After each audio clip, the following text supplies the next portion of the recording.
अस्सलाम वालेकुम dear students. आज हम लोग पढ़ने वाले हैं चैप्टर 3 बायोडाइवर्सिटी का लेक्चर 8।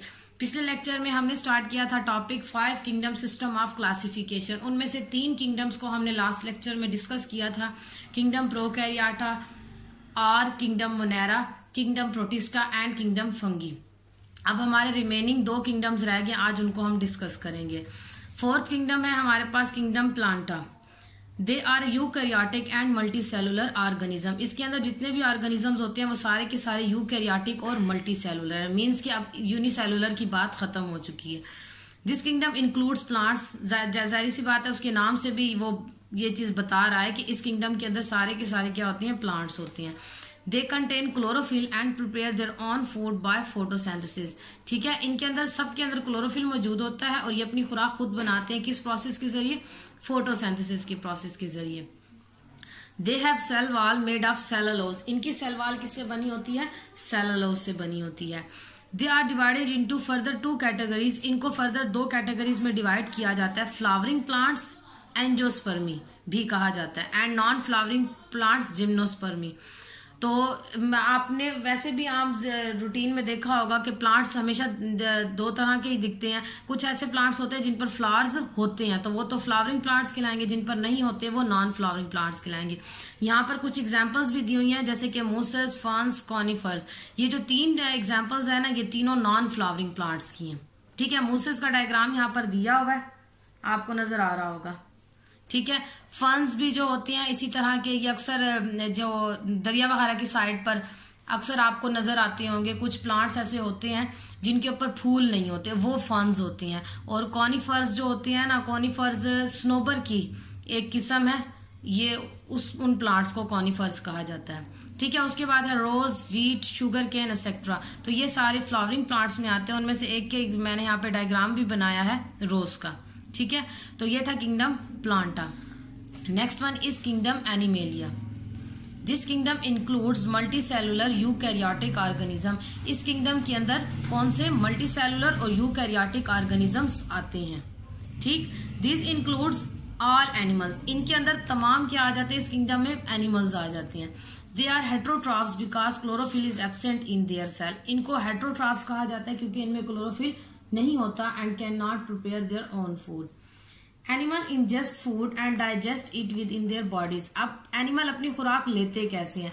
एनिमल्स जो है वो अपनी खुराक दूसरे पौधों से और दूसरे छोटे जानवरों को खाकर अपनी खुराक जो है वो लेते हैं। अब जब खुराक इंजेस्ट कर लेते हैं, मतलब बॉडी के अंदर डालते हैं, उसके बाद बॉडी के अंदर ही इनकी क्या होती है, उस खुराक की मजीद डाइजेशन होती है, ब्रेक डाउन होती है। They lack cell wall. इनमें सेल वॉल मौजूद नहीं होती।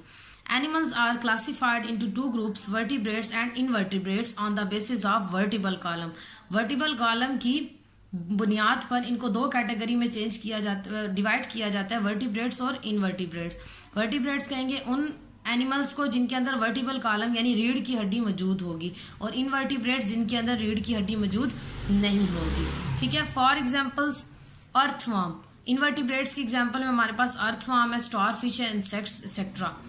ठीक है, और वर्टिब्रेट्स में हमारे पास फिश है, एम्फीबियंस। एम्फीबियंस ऐसे जानवरों को कहते हैं जो पानी में भी रहते हैं और खुश्की में भी रहते हैं, जैसे कि फ्रॉग है, टर्टल है, एक्सेट्रा।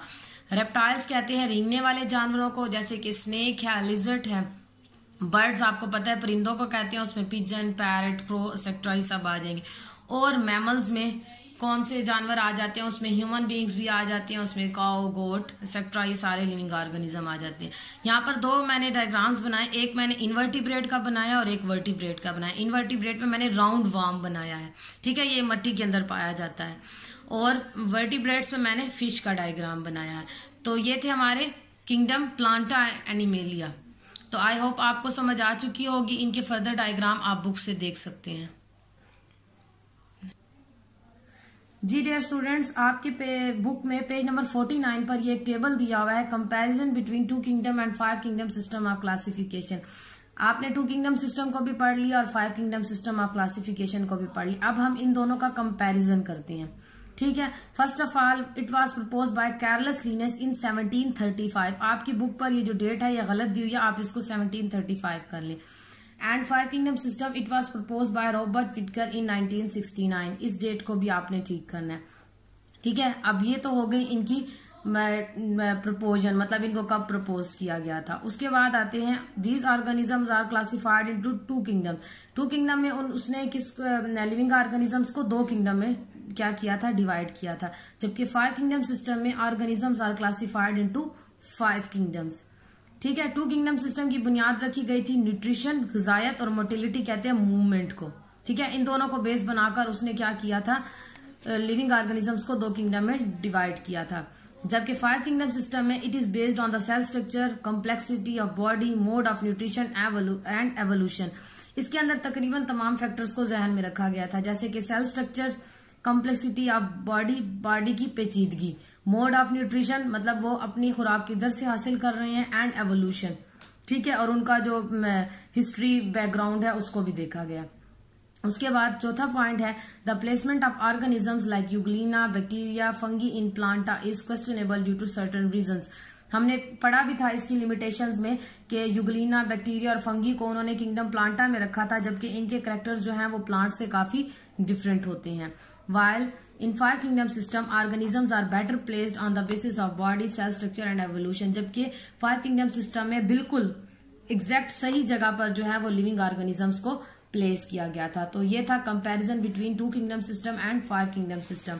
अब उसके बाद नीचे ये एक टेबल दिया हुआ है, इसके अंदर उन्होंने kingdom Monera, Protista, fungi, Planta और एनिमेलिया को कंपेयर किया हुआ है, उसकी cell type, nuclear envelope, cell wall और mode of nutrition.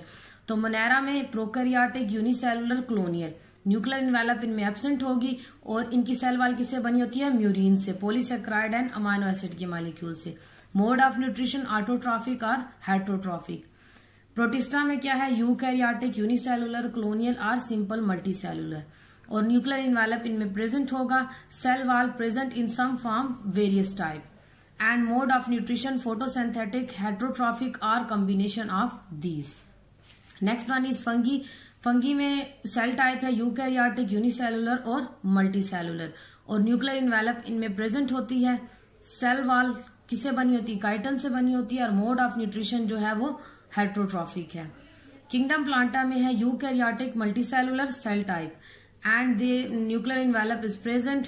Cell wall is made of cellulose and other polysaccharides and mode of nutrition is photosynthetic and autotroph. Last one is kingdom animalia.